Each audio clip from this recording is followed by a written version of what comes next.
Theo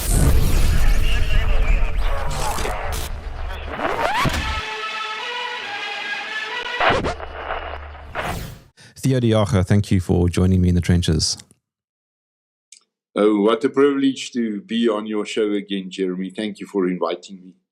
I think the best place to start is, for my audience who don't know who you are, what is your background? I'm a farmer. I farm subtropical fruits and timber in the Limpopo province, not that far from the Zimbabwean and Mozambican borders. I've spent a lifetime in organized agriculture, from local level as a chairman of a farmers organization in our village, up to international level with the World Farmers Organization. Currently, I'm chairing the board of Agri-All Africa and of SAI, our network for family farmers in South Africa. So you have a lot of experience in farming. One can never have enough experience in farming.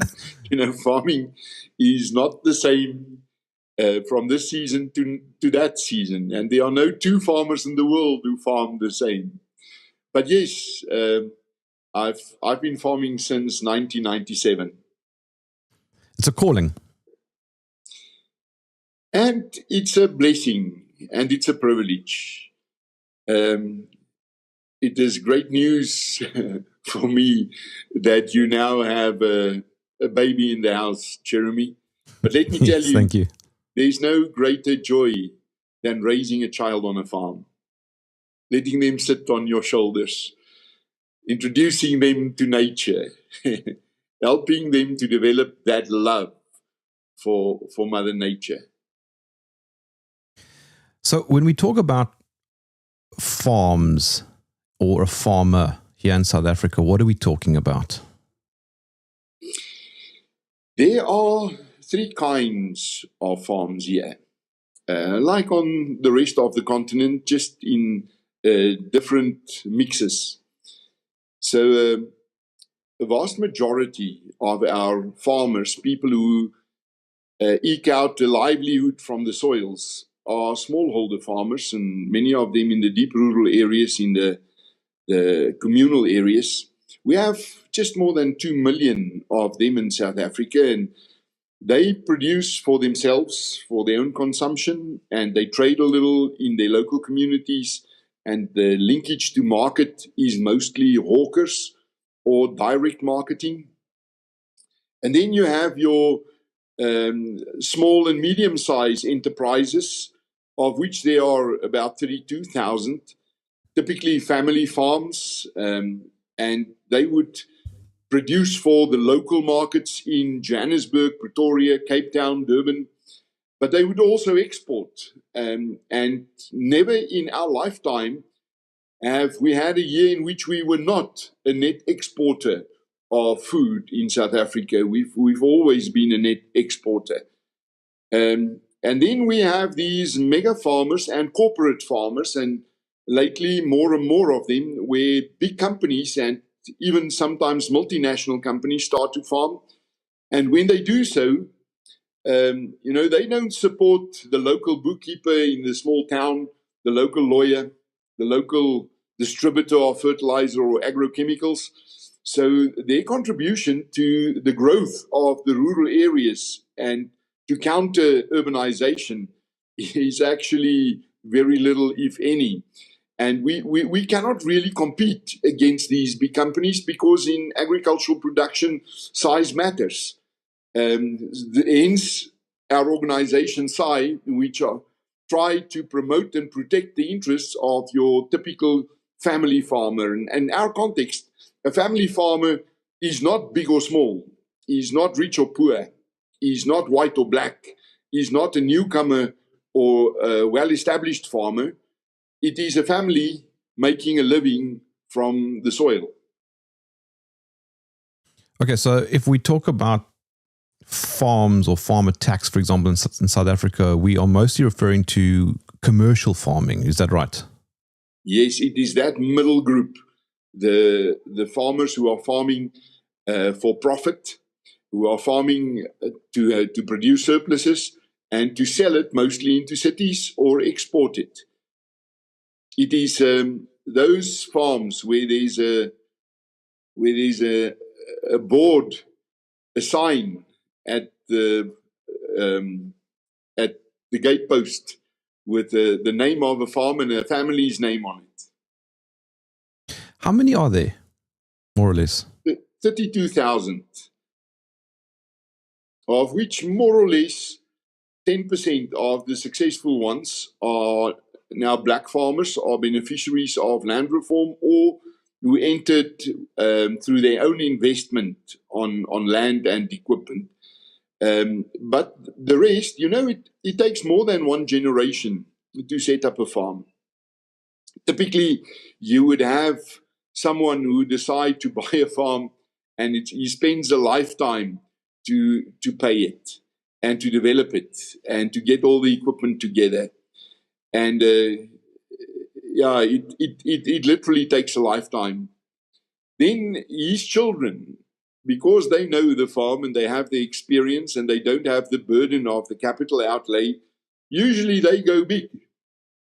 And then it's in the third generation, when cousins need to farm together, that they often lose the farm again because they don't know where it came from. They were not there. And it's not that easy for cousins to share that vision. Remember, family farmers' horizon is never the end of the next financial year. It is the next generation or the generation after that.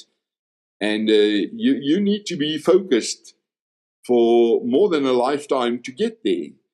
So very often you'll find that cousins or the wives of cousins, they start to quarrel about exactly what needs to be reinvested on the farm. Where should this farm be developed to? What will be the legacy here? It's not just something you can do, and it's not just something you can study for 4 years even. It takes almost a lifetime to get right. It is so. It is so. And then, you are aiming at a moving target all the time, because the preferences of the consumers are changing all the time. Here in South Africa, we still produce into 3 markets too. Elsewhere, like in Europe, there are only 2 markets. For us, the biggest part of the market, unfortunately, is still the poorest part.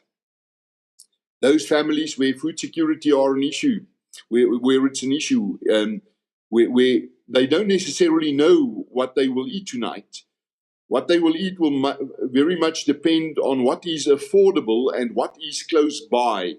What can I buy in the immediate environment? And much of it is starch-driven.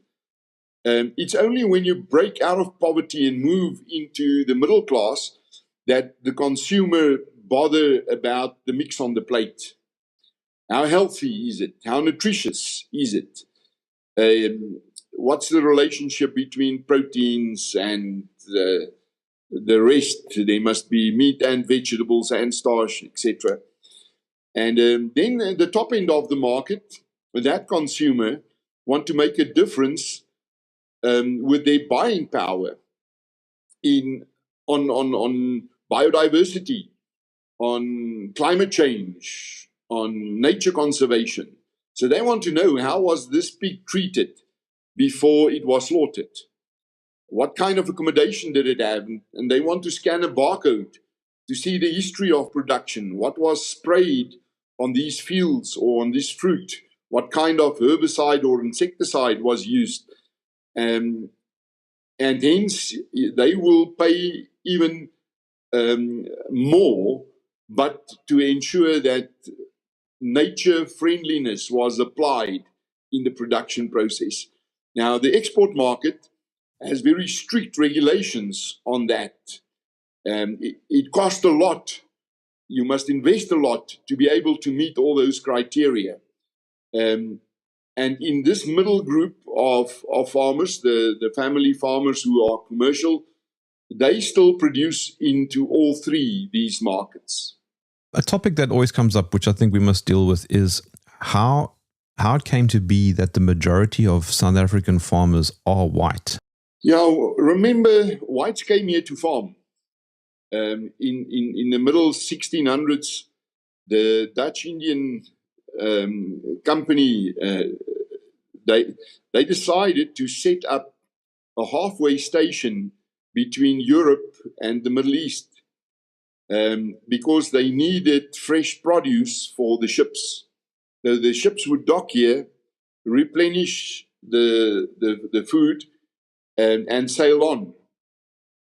And literally, the very first whites to establish themselves here were the farmers farming for those ships. And then more and more of them became independent contractors, having a production contract with this Dutch East Indian Company, which at the time was the biggest multinational company in the world.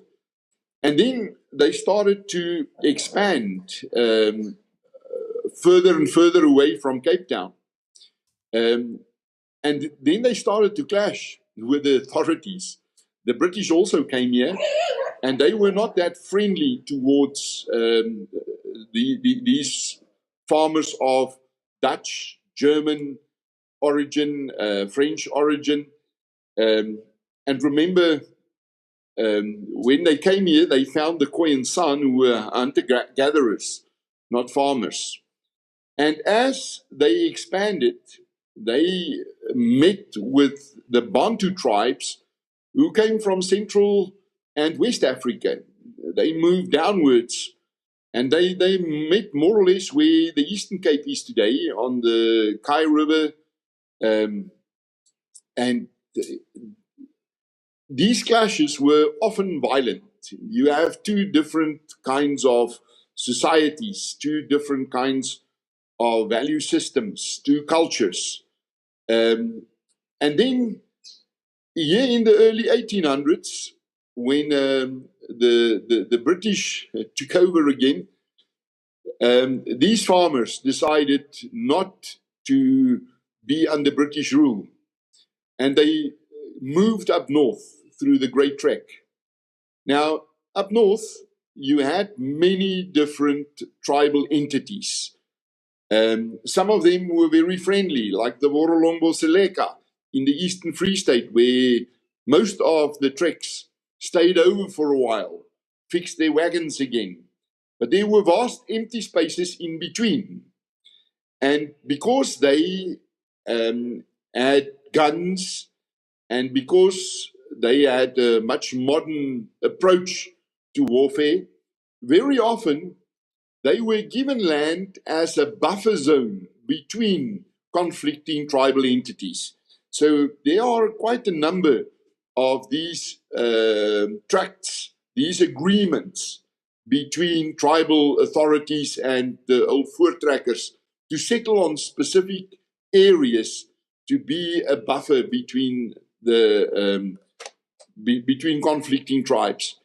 And then, of course, came the first anti-colonial war in Africa, the Boers against the British. The first one was in 1880 and the second one in 1889 to 1902. And gold was found and diamonds were discovered, and cities developed around that.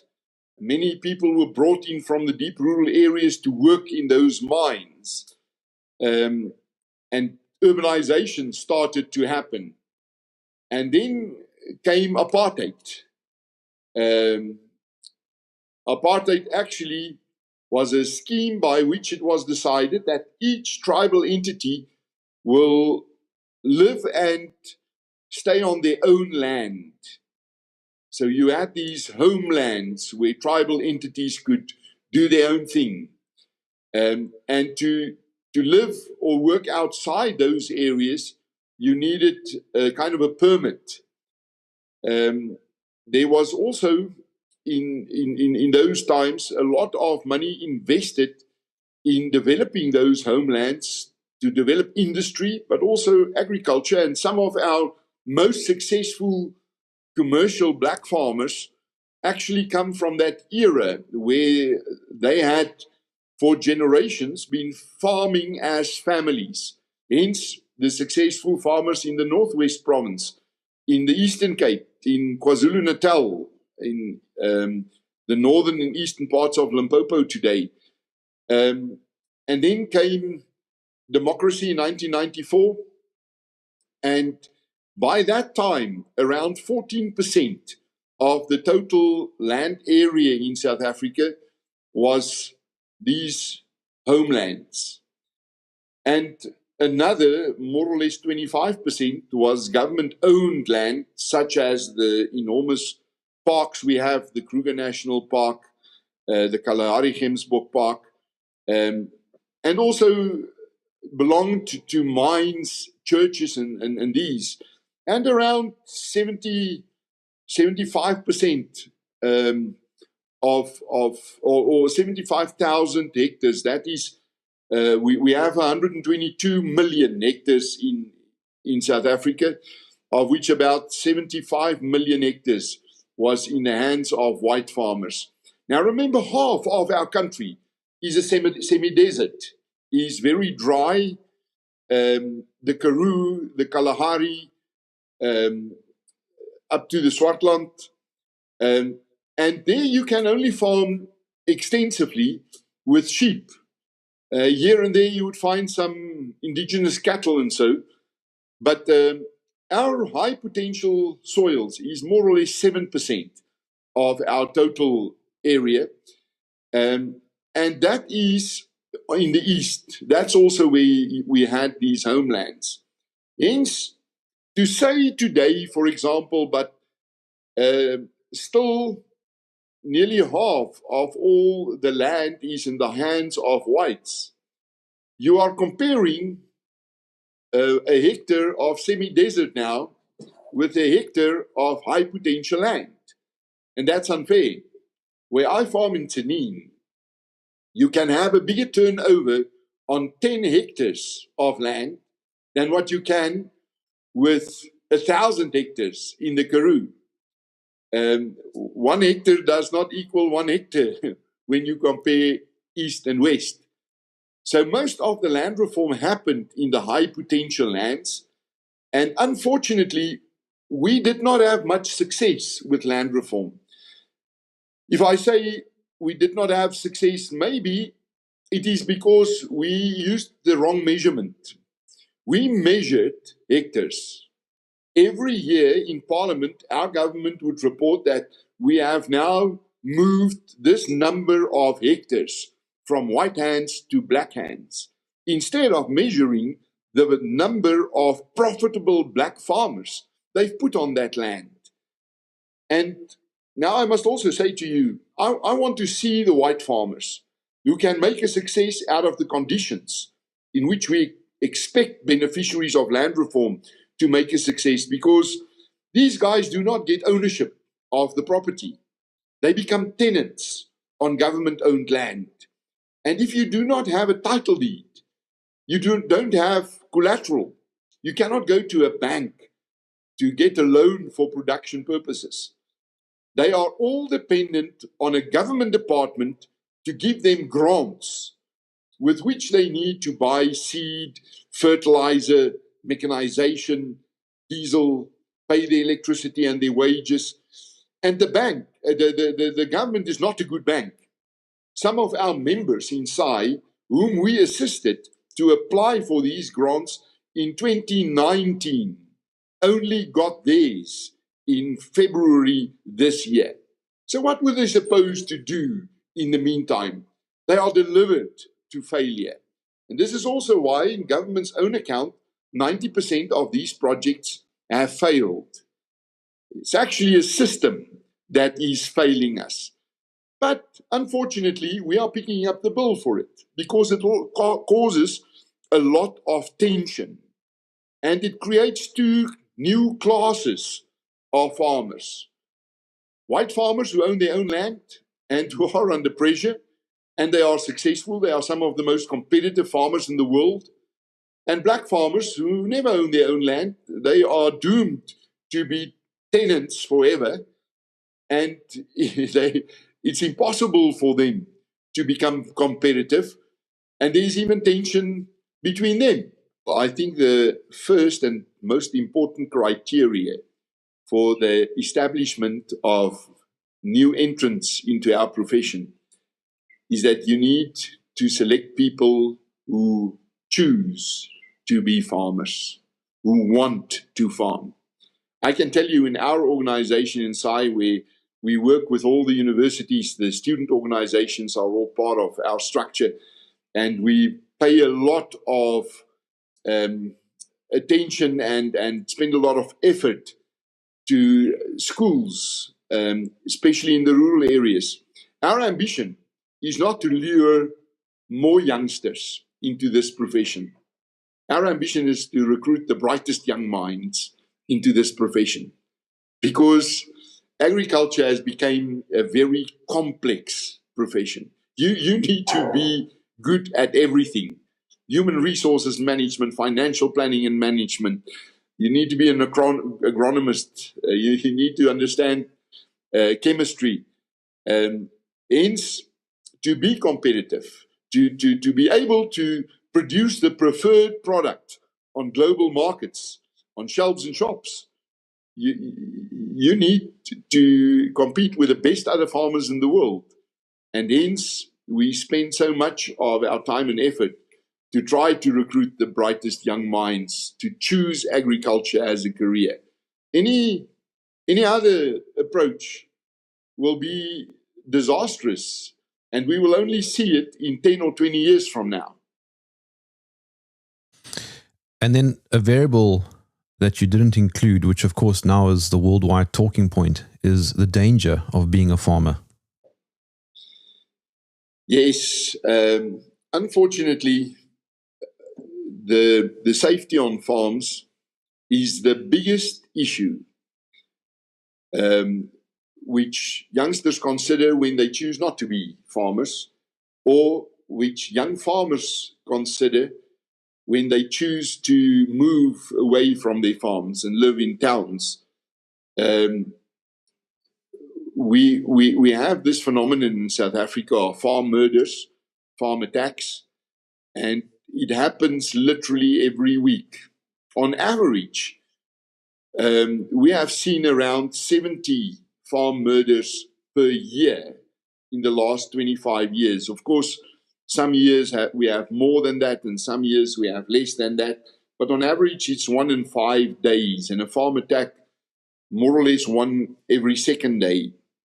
Now, there are two arguments about this. For us as farmers, every farmer spends a lot of money to safeguard the farm and the area. We have our own farm watches because we live and work far from towns and police stations. So in our organization, we manage 188 farm watches. We patrol our area. We are able to close it off. We train them to use drones and satellite technology. Of course, to respond to a farm attack is very important, but more important is to prevent it.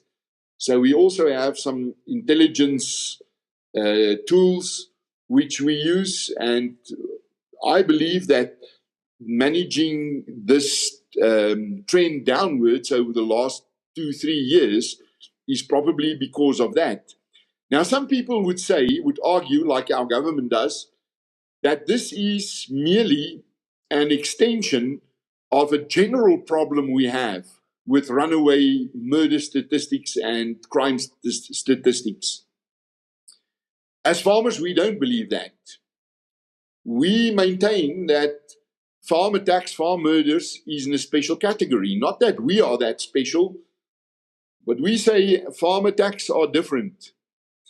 Because although if you measure it by numbers, there are certain sectors of society who fall victim to murders more often and in greater numbers than farmers, such as the gangsters in the Cape Flats, the gang wars, or in violence against women and children. If you measure it per 1,000 of that category of the population, ours is still higher. There's a bigger chance for a farmer to die in a farm attack than in any other category of people in South Africa. But more than that, there are three things which set us apart. There's no one who calls for murder on women and children. There's no one who incite people to murder gangsters or communities which are plagued by gangsters on the Cape Flats. Like you have the singing of kill a farmer, kill a boer. Politicians threatening to murder us, saying we will murder them and their wives and their children and their cats and their dogs if they don't give their land back to us, like we have seen with one of the parliamentarians in South Africa. Julius Malema. And Andile Nkama. So no one calls for it. And then when it happens, it is not accompanied by this brutal torture, often happening all night long. They don't drill holes through the kneecaps of an old age lady before they murder her. This torture is absolutely gruesome. There's nothing like that elsewhere. And then afterwards, you do not have this applause on social media, whether on Facebook or X. Hundreds of Twitterati saying there should be more of this. They've deserved it because they don't belong in Africa. They should go back to Europe. That you don't find in the other murders. But there is another argument here, Jeremy, which I think up to now has not received any attention, even after the debates in the White House, where our government also tried to persuade the Trump administration that farm murders isn't anything special. We have a problem with crime and murder. Why? Why do we have such a massive problem with criminality and with killings in South Africa? Why? Why can't our police get handles on this thing? And I believe it's because there are no consequences. I believe because criminals get away with it all the time. That's why. I believe it is because the police is not a shadow of what it used to be before we saw cadre deployment. And not only were the most senior positions in the police given to politically well-connected people instead of professional policemen who came through the ranks. Also lower down, and it went down up to grassroots level, police station level. People were appointed not for their expertise, but for their political connections. And of course, that drove out those who were not politically connected. And hence, today we have better capacity in the private sector, in the private security sector, than we have in the police. But the same happened in the National Prosecuting Authority, in the courts, elsewhere in the legal value chain. This is why we have such a low number of successful arrests, followed by successful prosecution, following by successful judgments against the criminals. That's why. I think it's also because, a fish rots from the head. You cannot have these mega criminals having looted billions from state coffers. And we all know how it happened, and we all know why it happened or who it were. Because we had a Zondo Commission. And that Zondo Commission spelled out exactly what happened here. And years later, there was not one prosecution in terms of that. Now, how do we hope to fight petty crime, and from that to start fighting more serious crime.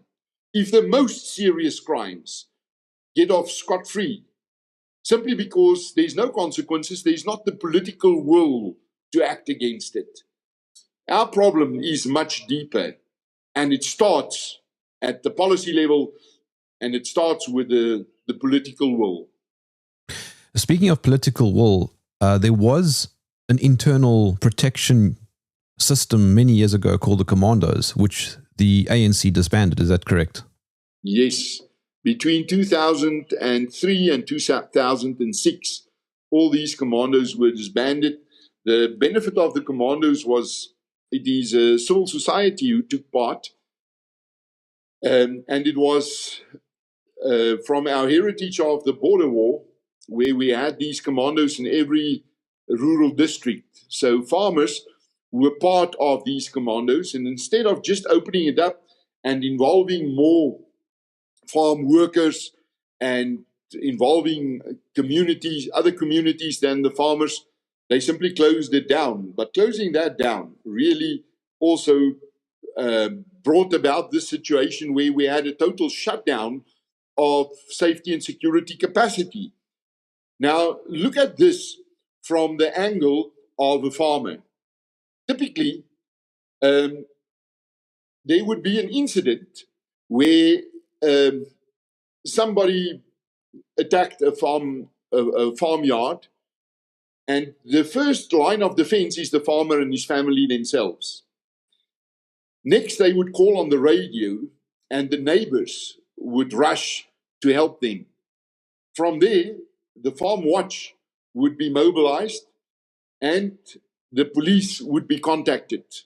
They are mostly the last to come onto the scene.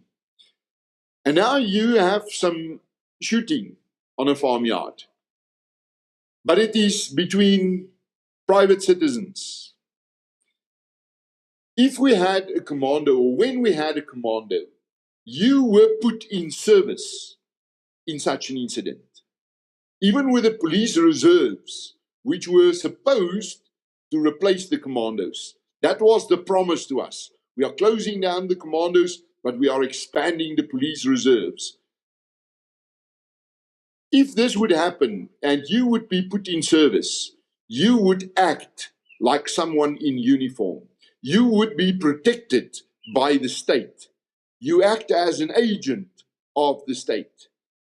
And the disbandment of the commandos, and then following that, the failure to get this police reserve system going, means that it is private citizen against private citizen. And only last week, we had a case where a farmer woke up one night, heard something in his kitchen, and when he got there, there was someone there. Remember, this is in the middle of the night. There's someone in your house who just broke in, and he shot him. The perpetrator died. The farmer is in jail. He is now being charged with murder. Sure. Even if he would be able to lock him and his family in the bedrooms and waited for the farm watch, when the farm watch got there, until their lives are threatened, until the perpetrator shoots, there is no way you can defend yourself both in the situation and in a court of law. So this is why it is important for us to have a system, whether it is the reinstatement of the commando system, whether it is the expansion of the police reserves, but we need a system where you are being put in service, where you can act as an agent of the state. Just for clarity, Theo, when Trump was talking about the farm attacks, he was speaking specifically about white farmers. Do black farm workers, of which there are numerous, also succumb to these farm attacks? Oh yes, there are many of them. At Nampo, at our biggest agricultural exhibition, there's this monument and all the victims' names are on there. So it's not only white farmers, it's also black farmers. One of the most gruesome scenes I've seen was the killing of an Indian farmer. She was pregnant at the time, and she was not just killed; she was slaughtered in KZN about 3-4 years ago. And then, of course, there are the guests of farmers, farm managers, and farm workers who are also killed.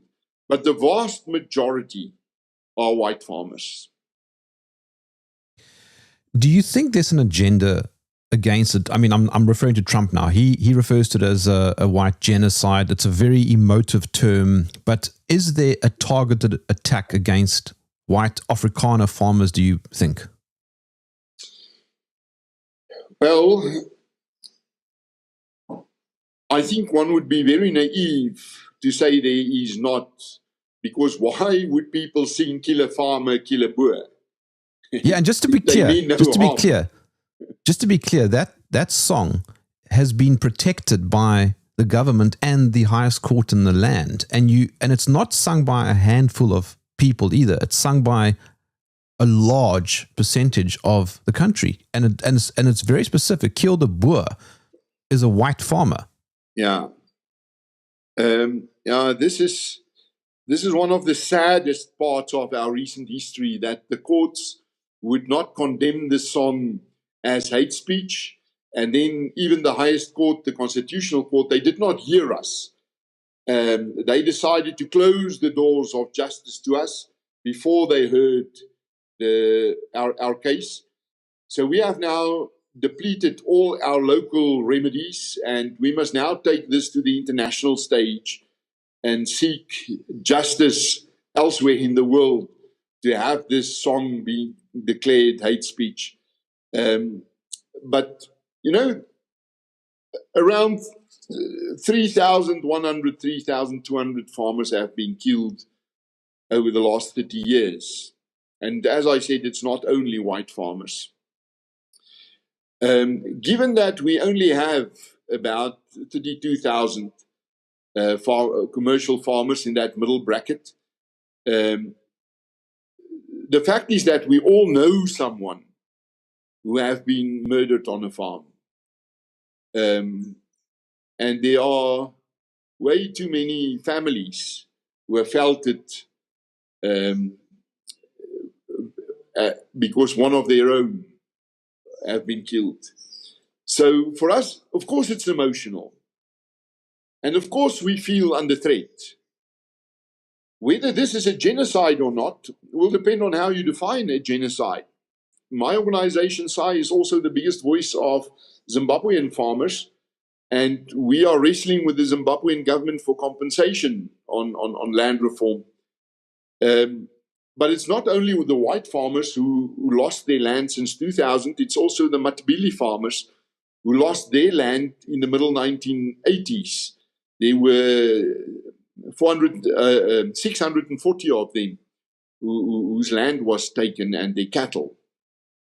Now, that was a genocide. The Guguriundi, that was a genocide where about more than 20,000 people were slaughtered by the North Korean 5th Brigade. We have seen what the massacre is, what the genocide is in Rwanda, where more than 1 million people were killed. The Americans, and specifically the Trump administration, and many NGOs with whom we have close contacts lately, they say, no, a genocide is not only the killing. It is a whole process. It is the run-up to the slaughtering of people too. It is the classification of people. It is name-calling.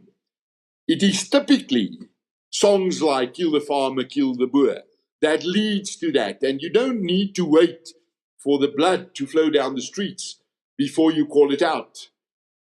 And in our liaison with the second Trump administration, this is their argument too. It should not happen. Your country should not allow this kind of hate speech. And because of that, we will turn on the pressure on them. So as farmers, we feel There's absolutely no justification for singing songs like that. There's also no justification for politicians in the MK party who say, let's go and kill the farmers and kill their wives and kill their children and even kill their cats and dogs, and not being arrested, not being tried for it, and not serving jail time for it. There is no excuse for that. And this is why the pressure on the South African government, especially from the Trump administration, is welcomed by us. Certainly, in no modern civilized society can this be deemed to be normal and acceptable. What is the severity of some of these attacks? Well, as I said, the torture is gruesome. When I was president of the Limpopo farmers organization, our provincial farmer structure, Agri Limpopo, I did not miss the opportunity to go to these scenes, to visit the families. But it's something that never leaves you. Jeremy, let me tell you, that smell of the blood on the floors and the walls, things that lay around broken, you can see there's been a struggle. And then the way of killing, the torturing, burning them with irons and stuff, it never leaves you. You cannot unsee it afterwards, ever. I now think of this incident with Brendan Horner, the young farm manager who was killed 3 years ago in the Eastern Free State, Polru. And you might remember the big farmer gatherings in Senekal, where the EFF also turned up, and they had the audacity to stand in front of the courtroom and sing "Kill a Farmer, Kill a Boer" right there in the street too. And remember, those perpetrators have never been found. There was no consequences up to today. And the farmers and the police do not trust each other here. The farmers believe that it's got everything to do with stock theft, and that the police are part of these stock theft syndicates. Hence, they demanded that the management of the police be changed. The command system should be changed in that area. Now, that's very close to Lesotho, and it is so that the hotspot of stock theft is on that Lesotho border, simply because it's so easy to take livestock across that border, and then you can no longer track or trace the perpetrators.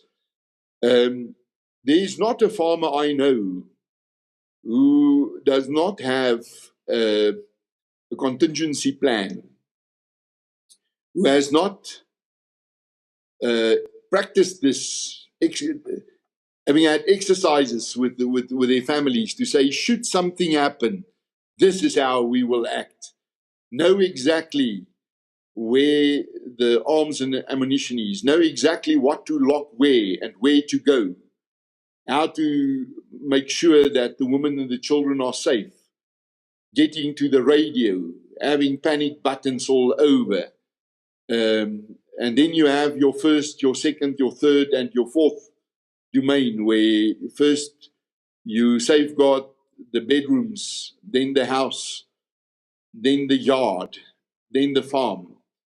And then from there, it goes to the community structures, the farm watches, safeguard the road, the value, closing it down, making sure that the rest would be safe too. And that is daily life. If farmers are not part of that kind of structure, they are very vulnerable. The government also stopped collecting data on this, didn't it? Yes, we've been wrestling the government on farm attack data for the last few years. I remember the first meeting I attended as a representative of a district agricultural union was in 2003, when we had this meeting with the local police commander, and we quarreled about the data. What is a farm attack and what is not? What qualifies and what not? Is a farm attack one only if you have a mass number, if you have reported it to the police station and then got a registration number for it? Because me, myself, I have very, very often gone to a police station to report a crime, and then you never get this number because they need to report that there is a downswing on crime, and their bonuses depend on that. So the more numbers they give out, the less the chances that they would get recognition for having managed the crime statistics down. Is an attack on a peri-urban plot of 8 hectares or 12 hectares, is that a farm attack? We say yes, it is. Much of our vegetables around cities are grown in these peri-urban areas, the smaller farms, the small holdings. Is an attack on a communal farmer a farm attack? We say it is. We count them all on our statistics, and then twice a year we sit with the police and we compare notes. And then there might be information which we did not have privy to. Sometimes they convince us that a certain incident was not a farm attack, but more often we convince them that their data is incomplete and that they have missed a few of these incidents. Do you think that a lot of this is random because that's what the media would say, or would you say that the minority of these attacks are random? It's well planned. You don't just walk past the farm 10 kilometers from the next farm and then decide, well, let's quickly attack this farm. No, it's well planned, well executed. Very often you can afterwards find places where the perpetrators have stayed for a while, watching the farmyard, seeing what the routines are. When will people be leaving the farm, and when will the farmer get back? Hence, so often it happens when you get back from church on a Sunday morning, either at the farm gate or the gate of the farmyard. And you know, the equipment used to jam, for example, any signals of radios or of mobile phones, the arms used, very often we, as organized farmers, we show to the police that there must be either serving or ex-military personnel be involved here. Look how many arms are lost, weapons are lost by the police. It's like thousands. And where do they go? They find their way into the hands of, inter alia, farm attackers. Where would anybody get automatic rifles from? Or this signal jamming equipment, where would they get it from?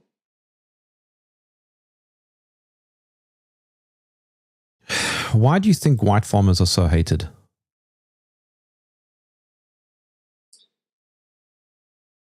Well, I'm not sure that they are really so hated. There is political power behind mobilizing certain sectors of society. And I think by mobilizing the uneducated and the poorest in deep rural areas, saying, while you are poor in these areas, there are other people who also live in these areas who are wealthy, like the farmers.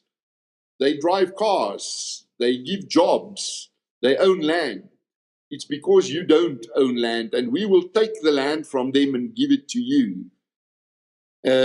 This is why you will see that the voter base of these radical political parties is always the deep rural areas.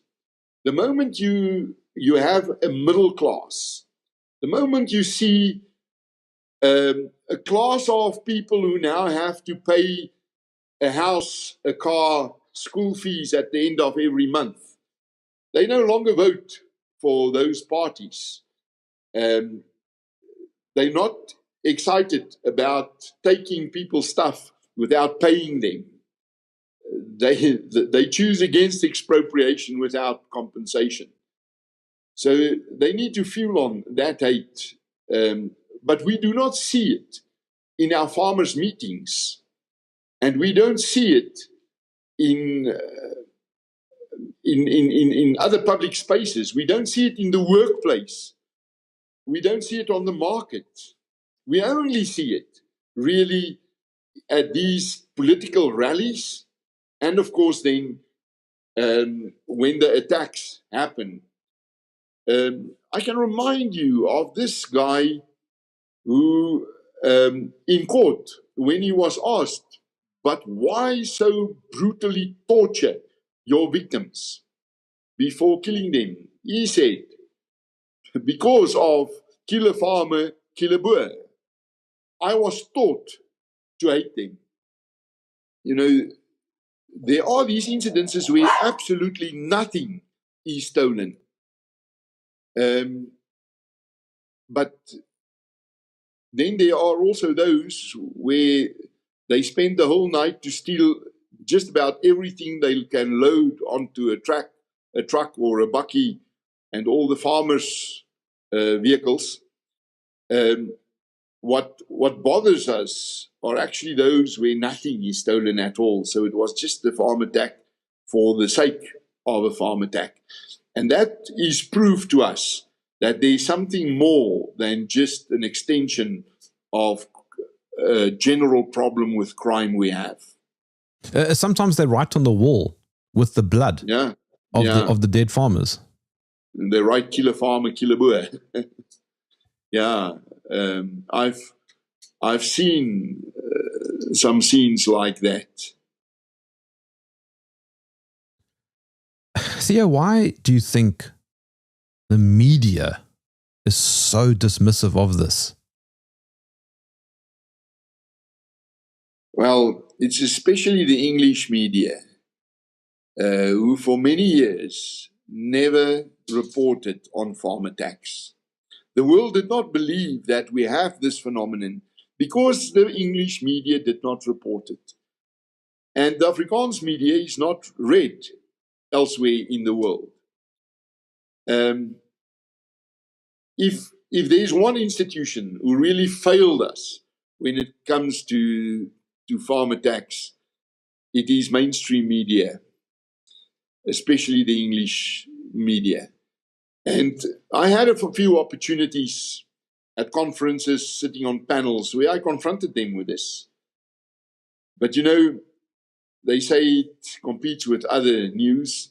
It is a surprise when in KZN, a very popular couple is brutally murdered, and all of a sudden, thousands and thousands of farmers pitch up, and they put crosses all along the road, and they drive down that road to the farm. Or when it happens in Cape Town, outside of Stellenbosch. And then people ask, where does it come from now? But it's because it's been an issue. The world just did not know about it. Yeah, this is why one of the things for which we are forever grateful for the second Trump administration is his um, r- revealing of mainstream media for what it is. Not news reporters, but narrative creators. And I think farmers fell victim to this false narrative creating by mainstream media in South Africa. Now, as a South African, I also know the answer to this question, but I have a fairly international audience, Theo. And the question that often gets thrown at me is, so why do you stay? Because I was made of this soil. I'm not a Euro-African, I'm Afro-African. My family has been here since 1676. And if the last straw burns down in this country, I hope to be there to try to put out the fire. I'm not going anywhere. I'm going to put up a fight to normalize this country again. And a vast majority of farmers will tell you exactly that. You know, farmers have deep roots because we make our living from the soils. And it's not just deep roots here, it's in a particular place.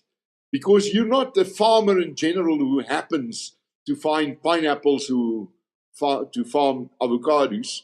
If you want to farm avocados, you go to the Limpopo and Mpumalanga lowveld. You want to farm pineapples, you go to the Gamtoos Valley or the north coast of KZN. You're a farmer from a particular area, farming a particular commodity. That's who you are. You cannot be that elsewhere. So we have deep roots. We are very flat rocks. We are not moved that easily. And that is why our aspiration is to get this country normalized again and to get it competitive again, to build our economy again. And we love the people of this country, contrary to what the media try to portray us. We live in harmony with the communities around us. And we've done it for the last 360 years. If it was true that there is this conflict, this racial conflict, we would have seen it all over. It would not be small gangs. It would have spilled over into the streets. You would have seen it in the workplace. You would have seen it on the market floor. You would have seen it in the small towns. And it's not there. There is political power in fueling on that narrative. And it is masterly done by these racist activists. And remember, we have them on both sides. Unfortunately, you will find racism amongst whites too. There are even some farmers. But that is a very, very small minority.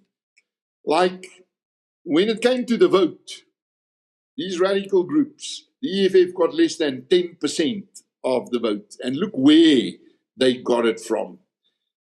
And they build out their public image because there are no consequence for them to fuel it on. They look like they are above the law because no one would touch them. That's the real danger.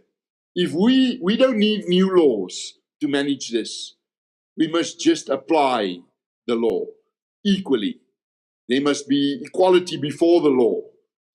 Then I think this can be manageable. We have even seen it there in Limpopo when one of these political parties decided to march on a very big farm. A few farmers, not that farm, but a few nearby farmers, they have put up a little kiosk on the road to this big farm, saying that you're going for a T-shirt and a meal. Look what we can offer you. You get 2 T-shirts and a lot of meat here. And the buses did not get to that farm. So, yeah, very, very often you have rent a crowd. Even this video clips which was played in the White House with 90,000 supporters of a political party. You know how many of them was paid to get there? And you heard it in the aftermath when some of the party officials were fired because they could not get enough people to fill a bus, even if they had the money to pay them. So, no, I'm concerned about the image that there's a kind of a brewing racial war in South Africa. It is not. And just adding to that, the relationship between the farmers and the farm workers is generally good. You know, just like farmers come for generations, farm workers very often also come for generations. You live in the same yard. You know each other very well. The children go to school together. If my wife is sick today, all the workers know it. And if their wives are sick today, I will know it, because it's my problem too. We make our living from the same soils. That's why very often they are murdered too. They are very often also in the first or second line of defense when there's a farm attack. That farm workers, that they are paid less than workers in cities. That is so. That is so. All over the world you will find that. Their minimum wage is lower than, for example, in a factory. But then, they also live off the farm. They live there. They have their food right there from the farm. Their expendable income is often higher because what they need is right there on the farm. And it's an open labor market. If people are not treated well, nothing stops them to pack their bags and go to the next farm. And let me tell you, as a farmer and an employer myself, the competition is on for good farm workers. I am sick and tired of training young farm workers. And just when they master the skills to drive this new machine or to graft the trees, another farmer would pay them a little more and save on all the expenses of doing the training. There's a big competition for good farm workers. And you know, the technology on farms lately is of such that you no longer just go onto the street and recruit somebody to work on your farm. You need highly skilled people these days, young people who are strong enough and smart enough to master their technology. You don't spend 10 million rand on a piece of equipment and then underpay the operator, who can cause a lot of damage. So this idea that racial tension is being fueled because of poor relations between farmers and farm workers, that there are incidents, it is so. That we suffer from those incidents because that is what you'll read on the front pages of newspapers. That is so. But it is absolutely isolated and very few and far apart. Do you have any closing thoughts? Yes, there are two ways in which the problem we have discussed can be solved, from the top down or from the bottom up. And this week that's passed, I have spent quite some time with black farmers in my province, in the Limpopo province, discussing similar issues, discussing their frustration with government, with inefficiencies and that kind of stuff. And I came back and I thought by myself, you know, I'm the wrong person to convey this message to government. Actually, we need strong black farmers leaders who can do it, but they won't, because they fear intimidation. They fear that they will be dropped to the back of the line when tractors and fertilizer will be dished out by government again. Hence, they want me to do it. I'm not vulnerable to that because I'm not eligible for seed and fertilizers or mechanization. We are doing everything we can from bottom up. Our problem here is the top-down part. Our problem is the political will. What we expect from our government, and specifically from President Ramaphosa, is to say, no more singing kill a farmer, kill the boer. That's nonsense. I distance myself from it. We need him to say that. We need him to take the lead. We need him to say that whenever this kind of thing happens, they will meet the full force of the law. And then we need recognition that we have a problem. Without that, we will not solve it. Only when they recognize that there's a problem with rural safety, then they can act, set up committees, set up multi-departmental structures to coordinate both between state capacity and private capacity to see how we can solve it. And then we need to rethink the potential of agriculture to create wealth. The way we are going about it, highly politicized land issues, very suspicious selection of the beneficiaries of land reform. It's not going to help us. It will not create that class of profitable black farmers. How can I follow you and your work? I'm on the wrong side of 60, so I do not have the fingers for small buttons, which I need in the modern age. But I'm on Twitter, Theo de Jager. On X, I enjoy X very much because it's short and condensed. I'm on Facebook under my own page, and I've created another page because one is limited by the number of followers. And then my organization, SAI, we have a YouTube channel, and we found that it is much easier to communicate with the younger generation of farmers through short video clips than by writing them emails or letters. And it is an open YouTube channel. Just go to sai.org. Theo de Jager, God bless you. Thank you for joining me in the trenches. Thank you, Jeremy, for inviting me again and for allowing me to share your platform. Thank you for what you are doing for us, the farmers.